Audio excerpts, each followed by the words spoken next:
Kono wanenda lok mokana kumbeti dul may human rights kumbeti gitika twalo lok Olwongo MP Mekilak South Ladit Honorable Gilbert Olanya mananjawa waja kany niki twalo lok ni en lok ma eno berka wacha ne ken pingi lok Mariam balalo ne obedo lok me apoka-poka kumbeti la do Executive Director me Uganda Human Rights Commission ayetika wacha lok eno ni Amerika wanen kong duan lok eni kada kwa dugi. Several executive orders have been issued by President Yoweri Kaguta Museveni, banning the migrant herdsmen locally known as Balalo from northern Uganda, rebuking them for indiscipline and land grabbing. The last executive order issued in July was set to expire on 30th of September. However, the Balalo continue occupying parts of Acholi land, something that has irked leaders from the region. Recently, the Clark South Member of Parliament in Amuru District, Gilbert Olanya, bitterly condemned the continued stay of the Balalo, vowing to ensure they vacate the place at whatever cost. Olanya was supposed to face the Uganda Human Rights Commission on allegations of hate speech and sectarianism. So-called movement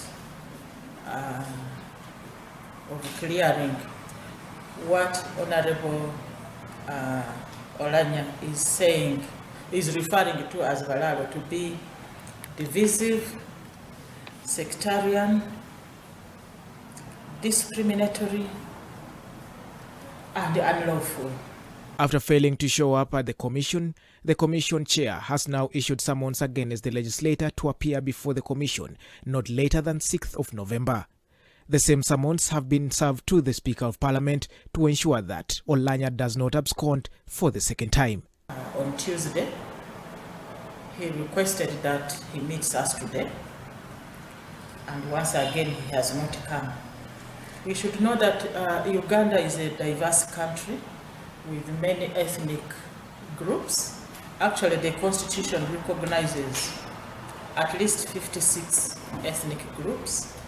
We also have almost 2 million refugees living here in the same country, and it is important that we all live together in peace and unity. Wangadya advised other leaders from the Acholi region to avoid using hate speech and other illegal means to deal with the errant Balalo that have adamantly refused to go back home. Concerned about the current trend, where leaders, especially elected leaders, have adopted incitement to hatred and discrimination against the people they call Balalo as a way of political mobilization, and any form of discrimination is unacceptable to us. Shortly after the press conference, MP Gilbert Olanya was found making his way to the Uganda Human Rights Commission head offices in Nakasero, claiming he had just received the summons. He dismissed claims of prompting hate speech and sectarianism, but rather he was only trying to enforce the presidential order to have the Balalo vacate Acholi land. The allegation put against me is quite baseless. For me, I am trying to re-echo what the president said. The president of Uganda, Yoweri Museveni, said Balalo must leave Acholi land. And the president has given the deadline, that is on the 15th of November. So we are trying to re-echo what the president said. And we are saying Balalo must leave. He says the Balalo stay in northern Uganda has fueled land conflicts, since most of them are forcefully taking over land from the locals, on top of causing food insecurity in the region. Are hiring land from the community of Acholi. After hiring land, from nowhere they turn and process the land titles into their name, instead of the landowners who gave them the land. Number two, the animals of Balalo are destroying our people's crop. Last Saturday, we witnessed one garden, about 5 acres. The cassavas were destroyed up to the ground level by the Balalo animals.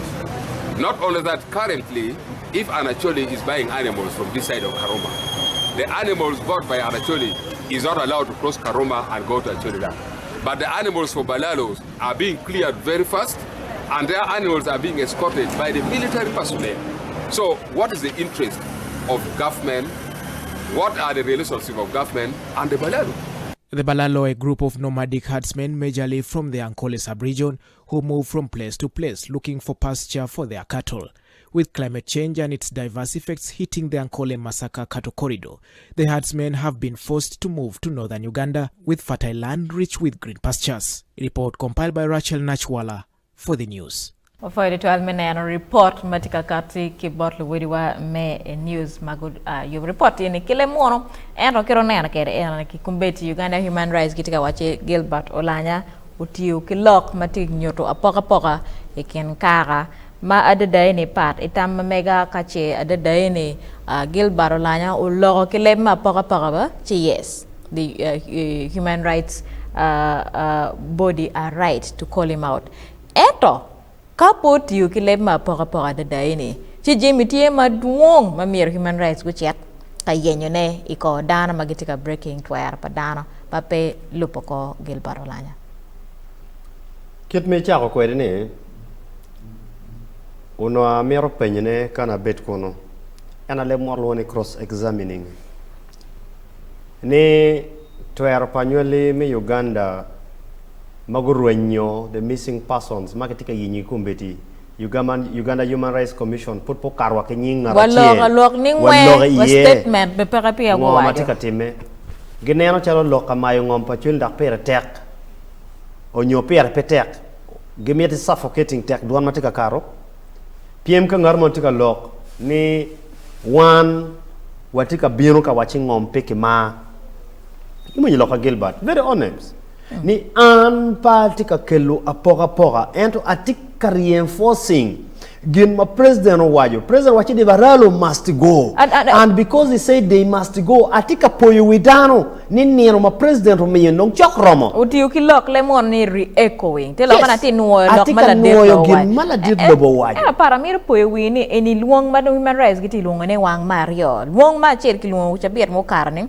bagien guti ukilebne Gilbert Olanya utiuki panga utiuki panga mengo kelu violence or kelu inciting violence Gilbert responding ni NPT panga moyo kekan kanga to be ku nyo video ma wana na dada ini chipo wana ting panga moyo ken ini is the second call magiti wachi ne kiti wachi ne eno chere piana ni chano po o is second call ini kiti wachi no temo ni utiuki words of inciting violence so which one is which in Aruba, in ke pay ki teach me atima, logo moy can to prove or to be relevant. Ana neno chalo kirika kiwaji kini kibikelo kiwaji ngo Uganda Human Rights Commission pay ki teach atima. PM kake wajini iti wajini inciting violence. Ero biro wajini I am reckoning what the president has said. Memory is an off board. Case gone.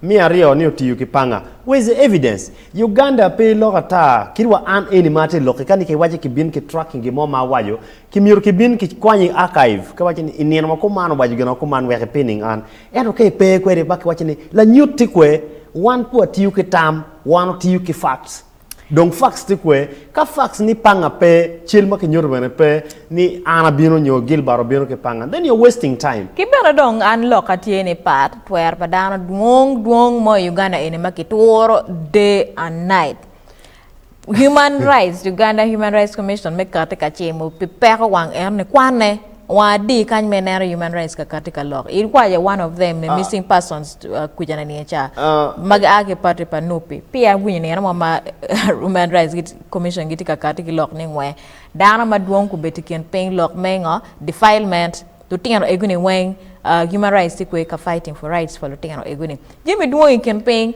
human rights peki kati Ilanyo lok pa Gilbert ay dong lok manong tech overriding nek defilement missing persons may Uganda igniwing a logo machunya tech kon baran logo and I want to own my words amero wachi ikarma ki ono one of the novelists and the journalists Kakwenza Human Rights Commission watching they are not aware of what is happening even with the glaring evidence kita ki jwara kerika Kakwenza line ngole komo timu gyanango torture is one of the issues. Makitika investigating committee. Watching a country that is moving with the democracy. Torture loke ono dano a on mirobet pe.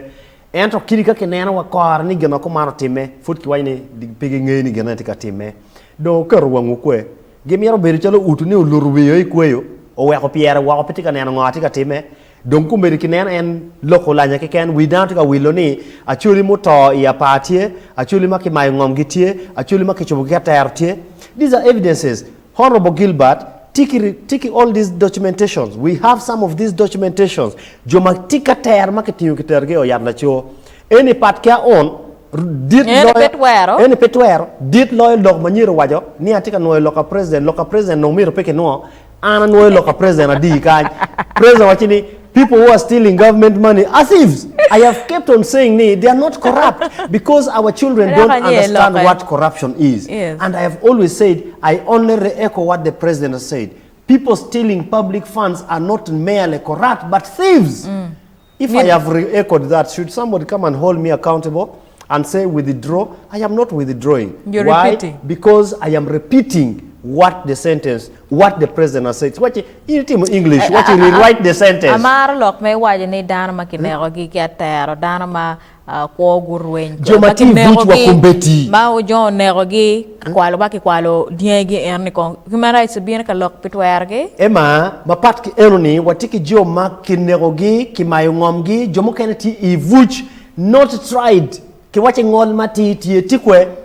People are in jail. Ke kwanyegi o kikal dima kitergi I jumani ke kwanyemo kene ke jumani mo kanti wa masindi.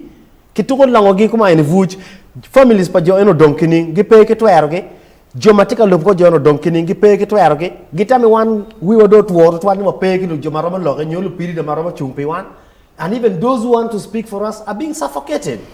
Wala rubi ko ni wini logo to ko de okay one do TV. This is not going to heal anything. Tada any kumbeti Uganda Human Rights Commission kitika waike chwa warga rio meluongo nyo lemon one is summoning MP Clark South ya moro date Honorable Gilbert Olanya ma warga eno be kichwa bot speaker me parliament kimira eno chair tiket lock apoka-poka ma eno berka lock ne kit me lock me riemo balalo ya chulini amiro wagi kakany kan wachi yue kada kwa dukomete ki yupo eni